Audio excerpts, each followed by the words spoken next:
ForAllPrep. So in the previous session हमने algebra में देखा था कि what is a quadratic equation, what is its form. Then we tried to find out the roots of the quadratic equation, okay, using the quadratic formula, and tried to understand what the value of the discriminant means, and depending upon its under root d, is it integer, is it a rational number, is it irrational number, or is it negative imaginary number, we have the types of the roots. Okay, then we try to plot the equation y is equals to ax square plus bx plus c, where a, b, c are real numbers. So we know that the shape will be parabola, and we try to look at the cases जब a positive है d negative है, and like these a positive and d zero. Okay, then we looked at what would be the sum of the roots and the product of the roots for a quadratic equation y is equals to x square plus bx plus c, and we know that the sum of the roots, let the roots be alpha beta, then sum of the roots a plus b, alpha plus beta would be minus b by a, and product of roots alpha beta would be c by a. Okay, now take a look. Now we will take a look at a cubic equation. Okay, cubic equation. Sometimes in exam we are asked about this. So this is session 2 in algebra series. So a typical cubic equation looks like ax cube bx square plus cx plus d is equals to 0 is equals to d is equals to 0, in which a, b, c are real numbers, in which a, b, c belongs to real number. So here, if we have to find, if we assume that alpha, beta, and gamma, okay, be the roots, then we can say the sum of the roots, like alpha plus beta plus gamma, will be similarly minus b by a in this case also, and alpha, beta, gamma, like product of the roots would be d by a. Okay, but it would be minus d by a. Here it would be minus d by a, and product of the roots taken two at a time means, like we have alpha, beta, gamma. So product of the roots taken two at a time, like alpha, beta, alpha, beta, gamma are the roots, alpha, beta, gamma, and gamma alpha. So product of the sum. So this is the sum of roots taken two at a time would be, and this is equals to, this is c by a. So why is it happening is the case that if we have to find sum of the roots, then we will take this as minus, this as plus, and this as minus. Okay, there is an alternate sign. So similarly, if you remember, if we had a quadratic equation, then for quadratic equation, here we put a minus sign in front of minus b and minus plus c. Okay, minus plus minus always it starts from minus, and then plus, then minus, then and so on if the equation were of bigger higher order. So just try to remember this. This is minus b by a, this is minus plus minus. So sum of the roots taken two at a time would be c by a, and alpha, beta, gamma, the product of roots taken all at a time would be minus d by a. Okay, so this is a little bit about the cubic equation. Now coming back to the quadratic equation. Now we will take a look at quadratic equation. Now we will revisit the concept that of the position of the roots here in all these 6 cases, and try to visualize them, understand them in greater depth now. So the case 1, which we discussed already, case one is case one is in the in this we have a positive and d is less than 0. So we know that the graph would be a is positive, that the parabola would be upward sloping. Okay, but parabola would be upward sloping, upward opening, and d is negative, so it does not cut the x-axis valley line. So it would be like this. So since we can write the equation as y is equals to ax square plus bx plus c. So since it is always above this x-axis, okay, so we can say that fx, which is this y is equals to fx is equals to ax square bx plus c. Fx means y, this y can be written as a function of x. Simply means this is, so fx will be positive, will be positive. It won't be negative or equals to 0 because it is above the x-axis line. So the value of y, you can see value of the y starts from here 0 and goes up. Okay, so y, the value of the y, this is the value of the y, this. Okay, so it always goes up. Okay, for any point on the x-axis, and for any point on the x-axis we have the value corresponding y. So if this was the point, this is the value. If this is the point, this is the value. So you can see this is always positive. Okay, now we will take a look at the second case. Second case. So in this case, graph, in the case one, graph does not cut the x-axis. So okay. Now take a look at the second case. Second case is a is positive and d is equals to 0. So we know that a is positive and d is equals to 0 means that the graph will cut the x-axis at exactly one point and we will have equal roots. The roots are identical and real. Okay. Okay. So fx will be positive here for all the values of x except at the vertex. Fx will always be positive. It's just so that at this value, let's say it is x, it would be 0. So fx we can say is always greater than or equal to 0. Okay. Now we will take a look at the third case in which we had a is positive and d is 0, and here we have the roots as real. Sorry, d is also positive, d is not negative, d is positive, a positive and d positive. So we have real and distinct roots. So the graph would cut at 2 points. Let the points be this and this. So here what we will say is let the roots where the graph cuts x-axis is a and b. At point A the graph cuts the x-axis, at point B the graph cuts the x-axis. So we have two roots a and b. Roots are a and b. Okay. So fx will be positive. We can say the fx, the value of f of x, okay, will be positive for all values of x which are lower to a. So here we have positive. For all values of x greater than b, this will be positive. But it will be negative if and only if the x lies between a to b. That is, between the roots it will be negative and left of a would be positive and right of b would be positive. So what we can say is if x lies between if x lies between a and b, fx will be negative. Okay, and we can say fx is positive when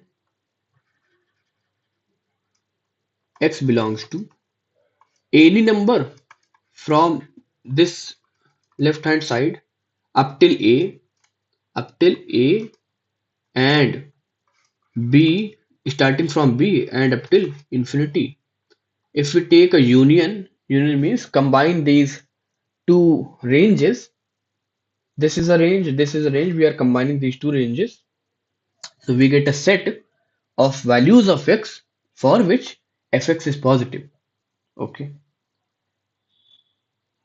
Now we will take a look at a third case, fourth case, fourth case.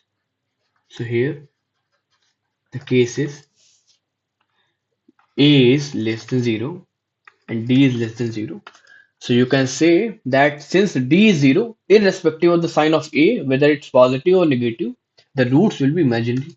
So we have imaginary roots, imaginary roots. So since the roots are imaginary and the sign of the graph would be sloping downwards, would be sloping downwards. Sloping downwards means opening downwards. So the graph would be like this. It won't cut the x-axis. It won't cut the x-axis since the roots are imaginary.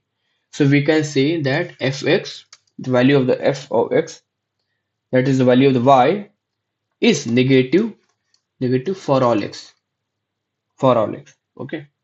This means this symbol in math means for all x which belongs to real number. Okay. Now we will take a look at the fifth case. The case is case 5 is when a is less than 0 and d is equals to 0. Okay. So here what is the case? The case is that the roots are real and equal. It's just so that the graph of the equation is like this. This case number 5 and case number this 2 are mirror images. Okay, the graph is mirror image because one is opening upwards, this one is opening downwards, opening downwards, opening downwards. So here we have fx is negative for all real values of x. So fx only when, so fx we can say is less than equal to 0 for all x, for all x belongs to real number. It's only 0 at this point, let the point be x. For all other values other than x, the graph is, the value of the y is negative. Y is negative. That's why we have put a equality and less than 0 sign here. So now take a look at the, we will take a look at the last case, and the case is case number 6 is case number 6 is when a is less than 0 and d is positive. This means we will have a graph in which d is positive means the roots are real and distinct. मतलब अलग अलग है, roots are real and distinct, and a is less than 0. This means the graph will open downwards. This means the graph would be like this, and let these roots be alpha and beta. This is y-axis, this is x-axis, and this is origin. What we can say is that the value of f of x, that is value of the y, will be negative here left side में alpha की. On to the right side of beta we would have negative value. आप देखो ना ये सब negative है, इसका corresponding value of the y is negative. Okay, only between alpha and beta the value of the value of this y would be positive. So we can say that fx is less than 0, okay, when x belongs to, x lies between minus infinity to alpha, this number, union beta to infinity. Okay, ये वाली range पे negative है, and we can say fx is positive or greater than 0 for all x which belongs to A comma B. So here we have open this bracket, closed bracket means A and B are included. Alpha and beta, we can write alpha and beta are included. Here this bracket means that the alpha and beta are not included. Okay. So we have looked at all the cases which are there, which are there. Also, we know the value of how to or the of how to calculate the roots of equation, how to find the sum of the roots, how to plot. Okay. Now we will look at some questions. So question number 1 is if p comma q are roots of the equation is x square plus px plus q is equals to 0, then p value of p is okay, value of the p is. So we can say if, so here we have a, b and c. Okay, so sum of the roots which is p plus q is equals to minus b by a. So minus b would be minus p by a is 1, and pq which is product of the roots would be c by a. But C here is Q itself, Q by A, or A is 1, so this will be minus P comma Q. Okay, then what we will do is, so we have one equation as P plus Q is equals to minus P. This implies that 2P is equals to minus Q and P is equals to minus Q by 2. Okay, and also we have other equations PQ is equals to Q, or we can say that either we can write this as PQ. This we can shift this to the left hand side, p minus 1. So from here we can say that either q is equals to 0 or either p minus 1 is equals to 0. So if q were 0, then putting this value here would get us p is equals to 0, and if p is equals to 1, p is equals to 1, so we got two values of p.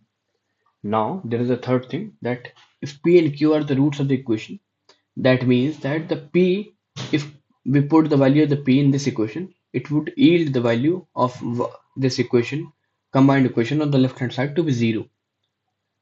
So what we mean by that is, put the value of p in the equation. We have p square plus p times p square, p times p plus q is equals to 0. This implies that we have 2p square plus q is equals to 0.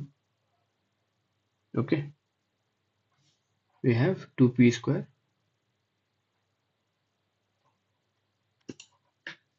Also, when we put the value of the q in the equation, we have q square pq plus q is equals to 0. This implies that we have q and this. Okay, we can take the q common from all the three terms. Then either q will be 0 or q would be minus p plus minus 1. Okay, this equals to 0. So when q is equals to 0, we have already found out the value of the p, which is 0. But when q is equals to minus p minus 1, q is equals to minus p minus 1, if we put the value of this in this equation, we get 2p square plus q is minus p minus 1 equals to 0. And if we try to find out the value, or try to solve this equation using the quadratic formula, or using the method that the product of the roots should be minus 2. Okay, this like product of these two numbers, minus 2 minus 1 would be minus 2, and we have to find the, and somehow try to find this minus 1, express this minus 1 in the front of minus b, such that we can write the equation as, we can write the minus 1 here as this. Okay, so such that the sum is -1 and product is -2. Okay, so this is one way. So what we can do is we can take -2p common and we get p minus 1 and plus 1 p minus 1. So if we combine these two, we have 2p plus 1, 2p plus 1 remaining. So either p is equals to 1, we have already got that value, and p, and from here we can get the value as p is equals to minus half. So we get three values of p. So values of p are p is equals to 0, 1 and minus half. These three are our answer. So it's very good question, and if you don't understand it in the first time, try to go through it once again. So we will take a look at the second question, then we will wrap up this session.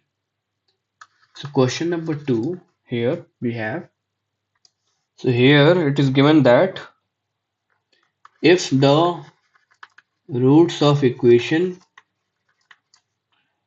x square minus bx plus c is equals to 0 differ by 2, then then which of the following options is true?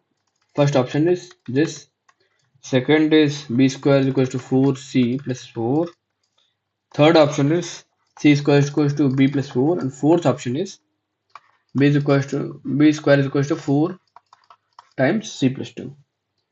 So since it is given that the roots of the equation differ by 2, it is given that the roots of the equation differ by 2, we can take the roots as a or a plus 2 or alpha or alpha plus 2. So we know that the sum of the roots, which is a plus 2, is equals to minus b by a. But this is a, this is b, this is c. So minus b is already minus b. So minus b would be b by a is 1. So what would be? It would be b only. And the product of roots, which is a plus 2, a times a plus 2 multiplication is c by a, and c by a is 1. We have c. So from first equation we get that 2a plus 2 is equals to b. From second equation we can say that a times a plus 2 is equals to c. We have two equations. This is the equation number 1, this is equation number 2. Okay. Now if you try to look at the options, here we have to find the relation between c. We have to find the relation between c of b and c. Only in the option A there is a relation between C itself, and we have relation between B and C, B and C, and B and C. Okay, in the option 2, 3, and 4. So what we have to do, we have to try to eliminate A from equation 1 and 2. We have to try to eliminate A from 1 and 2. So from equation A, we can say that 2A is equals to B minus 2, and A would be B minus 2 divided by 2. And if you try to put the value of this A in equation number 2, we get B minus 2 by 2, and b minus 2 by 2 plus 2 would be equals to c. So from here we can get the relation between b and c. So it would be equals to b minus 2 by 2, and if you try to combine these two terms, it would be b plus 2. Okay, this will go up and become 2 into 2 plus 4 minus 2 is plus 2. So it would be translate to b plus 2 divided by 2 equals to c. So here we can say that it would be equals to b square minus 4. This is of the form of a minus b, a plus b. So it would be b square minus 4 is equals to 2 into 2 into c, which is equals to 4c. Or we can say that b square is equals to 4 plus 4 times c. Or if we try to take a 4 common, we have 1 plus c. So which option matches our answer? So option number B, we can say, is correct. This option is correct. So this is all for now, and we will meet again tomorrow with a new session with some new questions. In the upcoming 2-3 sessions, we will try to look at the questions, some basic questions upon which we can build our uh, concept. Then we will try to look at the CAT questions which have come in the past year from 2017 to 2025. Then we will do some advanced problems in quadratic equation. So thank you for watching. Like and subscribe our channel. Share it with your friends.